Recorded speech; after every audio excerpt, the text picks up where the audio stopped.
and evolution.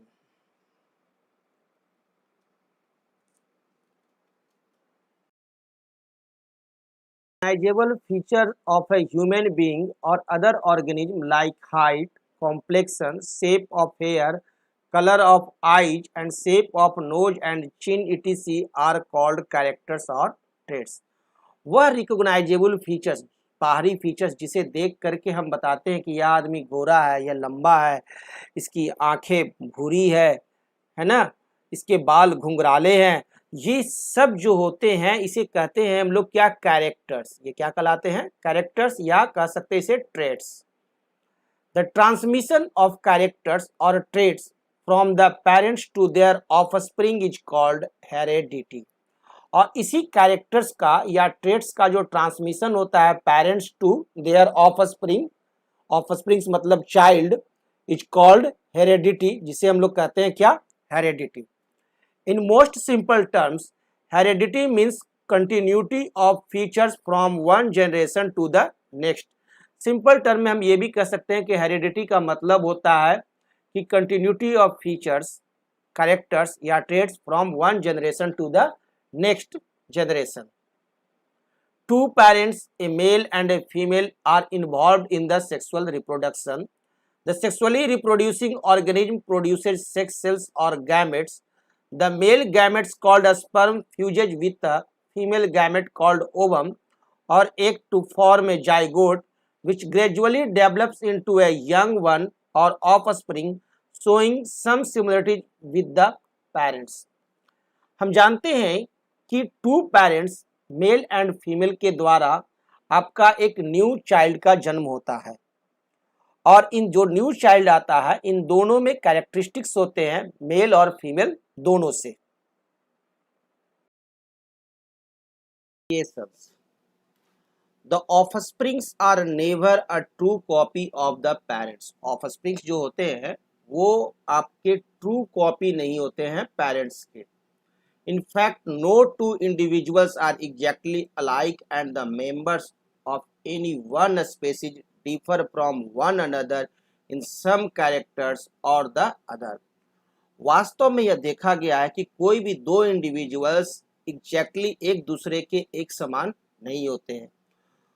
किसी भी species के जो मेंबर्स होते हैं उनमें कुछ न कुछ कैरेक्टरिस्टिक्स के डिफरेंसेज रहते ही हैं और बहुत सारे कैरेक्टरिस्टिक्स में डिफरेंसेज पाए जाते हैं।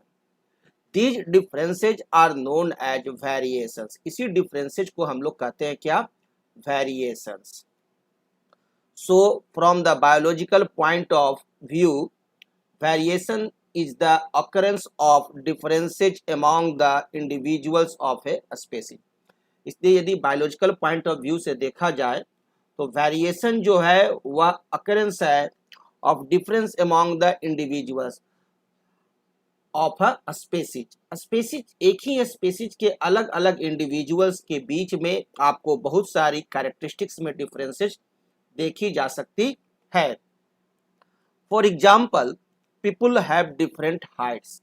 आप देख लीजिए अपने घर में ही सभी लोगों की हाइट, अपने दो बच्चों की हाइट, अपने दो भाई बहन की हाइट, किसी की भी हाइट देखिए, कॉम्प्लेक्शंस देखिए, टाइप ऑफ हेयर देखिए, कलर ऑफ आईज देखिए, शेप ऑफ नोज देखिए एंड शेप ऑफ चिन देखिए, सभी जगह आपको वेरिएशन दिखाई देगा। Also show differences.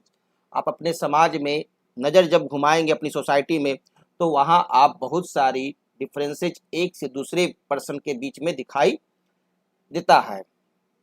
The differences in the characters or traits among the individuals of a species is called variation. यही जो कैरेक्टर्स का जो डिफरेंसेज होता है इंडिविजुअल्स के बीच में उसे ही हम लोग क्या कहते हैं, वेरिएशन कहते हैं। The variation is a necessity for organic evolution. Variation आवश्यक है ऑर्गेनिक इवोल्यूशन के लिए।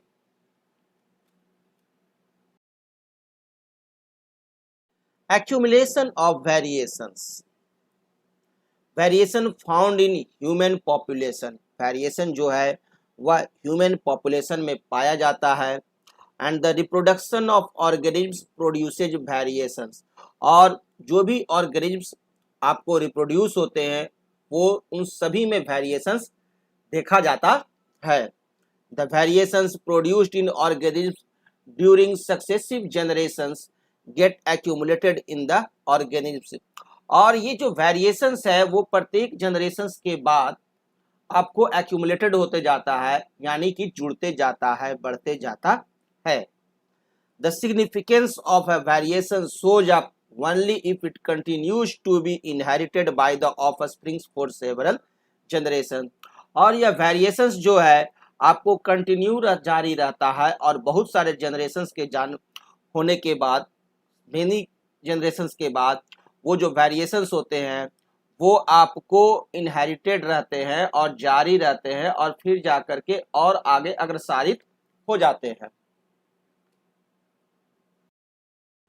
Suppose a bacterium produces two bacteria by asexual reproduction।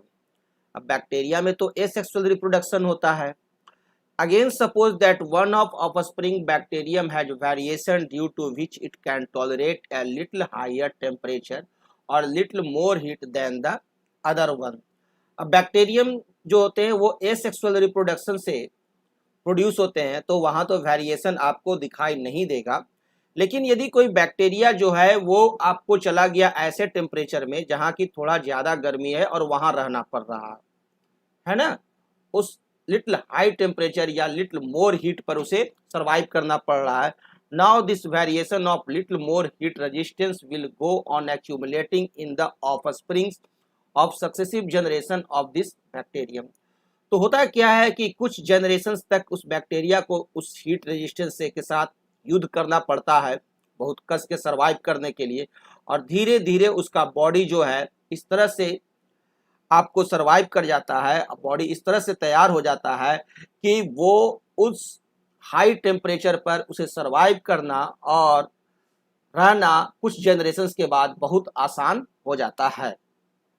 And this will ultimately give rise to variant of bacteria. और इस प्रकार से दोनों बैक्टीरिया में, एक जो कोल्ड एरिया में रह रहा है और एक हॉट एरिया में रह रहा है, दोनों बैक्टीरिया में सेवरल जनरेशंस के बाद डिफरेंसेज आ जाते हैं कि कुछ बैक्टीरिया हैं जो कि कोल्ड एरिया में रह सकते हैं और कुछ बैक्टीरिया हैं जो कि हॉट एरिया में सर्वाइव करते हैं, which will be highly heat resistance and able to survive even at high temperatures.